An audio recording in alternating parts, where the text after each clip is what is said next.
Welcome to সৌগতস diary.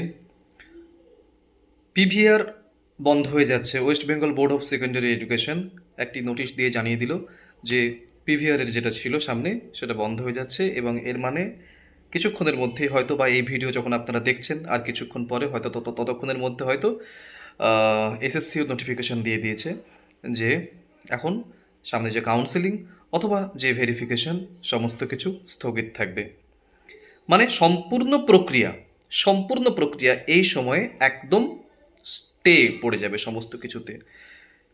এর থেকে খারাপ কিছু এই মুহূর্তে আর হতে পারে না ফ্রেশারদের কাছে অ্যাটলিস্ট, কারণ 2016 হয়তো কিছুদিন এক্সটেনশন করবে, কিন্তু কিন্তু এই এই মানে চাকরি যারা পেয়ে গিয়েছেন, মানে ধরুন যারা কি বলবো, এমপ্যানেলড হয়ে গিয়েছেন, তাদেরকেও পড়তে হলো মহাজালায়, এবং সেটা আবার প্রথম থেকে ভেরিফিকেশন শুরু হবে, আবার ইন্টারভিউ, আবার সমস্ত কিছু। এইবার আমি আজকে সকালবেলায় যে ভিডিওটা দিয়েছি সেখানেও বলে এসেছি যে 17% হবার চান্সই বেশি, কারণ এতটা খোল নলছে, পাল্টে দিলে আবার প্রথম থেকে শুরু হবে। কিন্তু এটাও বলেছিলাম যে এই যে আবেগ দিয়ে কথাটা বলছি যে এতদূর এগিয়ে যাওয়ার পরেও কি আবার পিছিয়ে আসবে, তো সে আবেগের কথা থাকলো না। এবং এক্ষেত্রে 7% ধরেই হচ্ছে, বোঝাই যাচ্ছে। তো সেক্ষেত্রে 2016 যে ক্যান্ডিডেটস, তাদের মধ্যেও যে ওবিসি আছে, এটা একটা বিরাট বড় একটা সমস্যা ছিল। তাদের নিয়ে কি করবে এখনো পর্যন্ত জানা যায়নি। হয়তো তাদের বাদই মানে তারা বাদ যাবেন, যেহেতু ওই ওবিসি প্রবলেমের জন্য যাদের বাদ যাওয়ার কথা তারা হয়তো বাদ চলে যাবেন। আমি জানি না তাদেরকে নিয়ে কি অন্য কোনো ব্যবস্থা করা হবে কি হবে না, কী বা ব্যবস্থা করা হবে, কারণ 2016 ক্ষেত্রে অনেক ক্ষেত্রে দেখেছি যে অনেকেই তো পাশ করতে পারেনি, বা দেখা যাচ্ছে কাট অফে আসতে পারেনি, ঠিক আছে, বা অন্য অনেক রকমভাবে তারা আসতে পারেননি, মোট কথা। তো তাদের বিষয়ে তো তেমন কিছু করা হয়নি। তো এক্ষেত্রেও 2016 ওবিসি যারা রয়েছেন তাদের ক্ষেত্রেও কিছু করা হবে বলে মনে হয় না।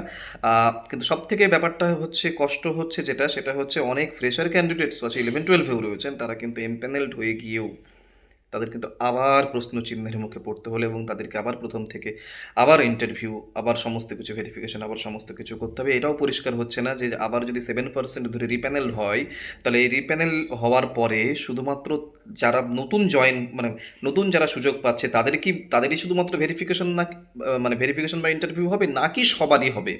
যদি এই সবারই হয় তাহলে বুঝতে পারছেন যে একটি দিনে আপনি ভেরিফিকেশন এবং ইন্টারভিউয়ে আপনি দেখা যাচ্ছে আপনি 18 পেয়েছেন, বা 18.5 বা 19 পেয়েছেন, আপনি গ্যারান্টি দিতে পারেন যে কালকে বা আরও 3 মাস পরে বা 6 মাস পরে যদি আবার আপনার সাবজেক্ট একইভাবে আপনার 11-12 আবার যদি ইন্টারভিউ হয়, আপনি ওই মার্কস পেতে পারেন, আপনি 12.5 পেতে পারেন 18.5 জায়গায়। কারণ একটি ইন্টারভিউয়ের দিন, সেদিনকার মানসিকতা, সেদিনকার প্রস্তুতি, সেদিনকার সিচুয়েশন, সার্কামস্ট্যান্সেস এবং সবার উপরে থাকা লাক, যেটা আমি বিশ্বাস করি, ঠিক আছে। তো সেদিনকে সে 18.5 পাচ্ছে বলে পরের দিনই সে আবার 12.5 পাবে না, এরকম ভাবার কোনো কারণ নেই, পেতেই পারে। তো যারা এমপ্যানেলড হয়ে বসে রইলো, বা এই যে মানে 9-10-এ যারা যারা প্রচুর ক্যান্ডিডেটস, মানে যারা কিনা বুক বেঁধে আছেন, এই যে ভেরিফিকেশনের খবর দেওয়ার পরে বুক বেঁধে আছেন, কত মানুষ আমার সঙ্গে যোগাযোগ করছেন, পড়াশোনার কথা জিজ্ঞাসা করছেন, কি করে কি করব না করব জিজ্ঞাসা করছেন, তারা পড়ে গেল অথই জলে। এই মুহূর্তে আর কোনো কিচ্ছু হবে বলে আর মনে হচ্ছে না। আবার সমস্ত কিছু প্রথম থেকে এক্সটেনশন, কতদিন হবে জানা নেই। যদি 6 মাস করে তাহলে 6 মাসের মধ্যে হয়তো আবার এই জট কাটিয়ে আবার শুরু হতে পারে। যদি 1 বছর করে তাহলে 1 বছর, বা 3 মাস করলে 3 মাস। তো এই মুহূর্তে যেটা বলবো সেটা হচ্ছে, বুঝতে পারছি আপনাদের খারাপ লাগা, এবং আপনারা অনেকেই আছেন যে এই ভিডিওর কমেন্ট সেকশনে এসে আমাকে গাল দেবেন যে আমি 17% বলেছিলাম বলে। কিন্তু বিশ্বাস করুন যে এটাই মনে হয়েছিল যে 17% ধরেই সমস্ত কিছু হবে, এবং পুরো নিয়োগের খোলনল যেভাবে পাল্টাবেন। এখনও পর্যন্ত কিন্তু এসএলএসটি প্যানেল ক্যান্সেল হয়ে যাওয়ার মতো কোনো কিছু হয়নি, বা সেরকম কোনো ইঙ্গিতও নেই। কিন্তু স্থগিত থাকছে, এই মুহূর্তে স্থগিত থাকছে, আমাদের চোখ থাকবে ওয়েবসাইটে। এই মুহূর্তে এটা সত্যি সত্যি যারা ফ্রেশার ক্যান্ডিডেটস রয়েছে তাদের কাছে চরমতম একটা, মানে দুঃসংবাদের মতোই বলবো আর কি। কিছু করার নেই। আমাকে অনেকজনেই ফোন করছেন, আমি ফোন রিসিভ করিনি, বেশ মানে 10-12টা ফোন চলে এসেছে। আমি ভাবলাম একটা ছোট্ট ভিডিও করে দিই। কি আর বলি, এবার আজ বাদে কালকে তারা কোনো কিছু বলেন কি না, বা এক্সটেনশন কতদিন হচ্ছে সেই হিসেবে আবার কথা হবে। এবং আমার এটাও মনে হয় যে এসএলএসটি 2কে সাইডে রেখে এসএলএসটি 3ও আসতে চলেছে হয়তো। জানি না এটা আমি বলেছি যে কখনোই এটা হতে পারে না, এসএলএসটি 2 কে বাদ দিয়ে এসএলএসটি 3 আসতে পারে না, এটা আমি অনেকবার বলেছি। কিন্তু যদি এই এসএলএসটি 2 এর জট একটা, যে গেজেটে পরীক্ষা হয়েছিল সেই গেজেটে প্রচুর ভুল ছিল। পরীক্ষা হওয়ার আগের দিনেও আমি বলেছিলাম, মাঝে একদিন ছিল সেদিন আমি বলেছিলাম পরীক্ষা হবে না। ঠিক আছে, সেই পরীক্ষা কিন্তু হয়েছে, ওই ভুল গেজেটে পরীক্ষা হয়েছে। ঠিক আছে, একসঙ্গে বসিয়েছে ফ্রেশারদের সঙ্গে ইন সার্ভিসদের, দিয়ে সমস্ত কিছু সবার জীবন দুর্বিষহ করে দিয়েছে আগের সরকার। তো এখন সেই হিসেবে কী হবে না হবে কিচ্ছু বলা যাচ্ছে না। জাস্ট খবরটা পেলাম বলে এইটুকু দিলাম। আর অন্য কোনো বিশ্লেষণ এই মুহূর্তে নেই, বা অন্য কিছু জেনে বলা এগুলো এখন সম্ভব না যতক্ষণ না নতুন কোনো নোটিফিকেশন আসছে।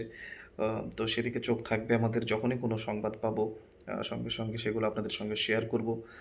খুব সম্ভবত রাত্রের মধ্যে স্কুল সার্ভিস কমিশন সেও একটা নোটিশ দিয়ে বলে দেবে যে সমস্ত কাউন্সেলিং বা সমস্ত কিছু যে সমস্ত ভেরিফিকেশন রয়েছে সামনে সেগুলো পোস্টপন্ড হচ্ছে বা আপাতত স্থগিত থাকছে আর কি, সেটা বলে দেবে হয়তো। সকালবেলায় সেই নিয়ে একটা ভিডিও দিয়ে দেবো। কিন্তু সবথেকে খারাপ লাগছে এটার জন্য যে ভেরিফিকেশনের কত মানুষ আমাকে দিয়ে সেই স্যার ডেমো আইডিয়া, এটার স্টার্টিংটা কী হবে বলে দিন না। ইভেন এই যে নোটিশটা দেখার পরেও একজন ফোন করেছিলেন, স্যার এই ডেমোটার একটা ভিডিও করে পাঠালাম, আপনি একটু দেখে দিন না। তাকে আর আমি বলতে পারিনি যে সমস্ত প্রসেস স্টে করে যাচ্ছে আর কি। তাকে বললাম তুমি পাঠাও, দিয়ে সে পাঠিয়েছে দেখলাম। কিন্তু আর এই মুহূর্তে মনে হচ্ছে না সেগুলো খুব একটা কাজে লাগছে। কোনোদিন কোনো ভিডিওর মাধ্যমে ডিমোটিভেট করা তো অনেক দূরের কথা, তোমাদের মোটিভেট করে এসেছি, কিন্তু সত্যিটা তো সত্যিই আর কি।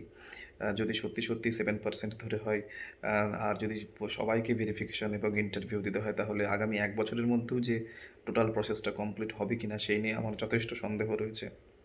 তবে হ্যাঁ, সামনে আপার প্রাইমারি আসছে। হয়তো এই যে ক্ষোভটা জমবে ফ্রেশারদের মনে, হয়তো সেই ক্ষোভটা আপার প্রাইমারি দিয়ে বেশ কিছুটা মেটাতে চাইবে সরকার, কমিশন। আহ, দেখা যাক সেটাতে কি হয়। আহ, এই মুহূর্তে বলবো যে মন খারাপ করো না, কথাটা বলাও তো কেমন একটা লাগে। তো চোখ রাখো, সাইটে চোখ রাখো, এবং বারবার উল্টোপাল্টা কোনো মানে ফেক জিনিসপত্র দেখে বিচলিত হও না। সঠিকভাবে একদম সাইটের দিকে নজর রাখো। ঠিক আছে, স্থগিতাদেশ যে পড়ছে বা সমস্ত কিছু যে বন্ধ হয়ে যাচ্ছে, দেখুন ব্যাপারটা হচ্ছে স্কুল সার্ভিস কমিশন তো অ্যাপয়েন্টমেন্ট তো দেয় না, অ্যাপয়েন্টমেন্ট দেয় হচ্ছে কিন্তু West Bengal board of secondary education. তো সে সে যখন সেই যখন বলে দিচ্ছে, দেখুন অ্যাপয়েন্টমেন্টটা কখনো 17 নয়, এখন 7% ধরে হবে। মানে অ্যাপয়েন্টমেন্ট ইস্যু যাদের হয়নি, তো অ্যাপয়েন্টমেন্ট ইস্যু কে করবে? West Bengal board of secondary education. তাহলে সে যখন বলে দিচ্ছে যে সমস্ত কিছু স্থগিত থাকছে, তাহলে সেক্ষেত্রে এসএসসির বলা না বলাই সত্যিই হয়তো কিছু যায় আসছে না, কিন্তু যেহেতু এসএসসি বলে রেখেছে যে আজকে কাউন্সেলিংয়ের নোটিশ দেবে, এবং ভেরিফিকেশন যেহেতু চলছে, তাই সেইটা অফ করবার জন্য অবশ্যই এসএসসি মানে স্কুল সার্ভিস কমিশন অবশ্যই সে কিন্তু এই দিতে নোটিশ দিতে বাধ্য, সে দেবেই আশা করা যায়।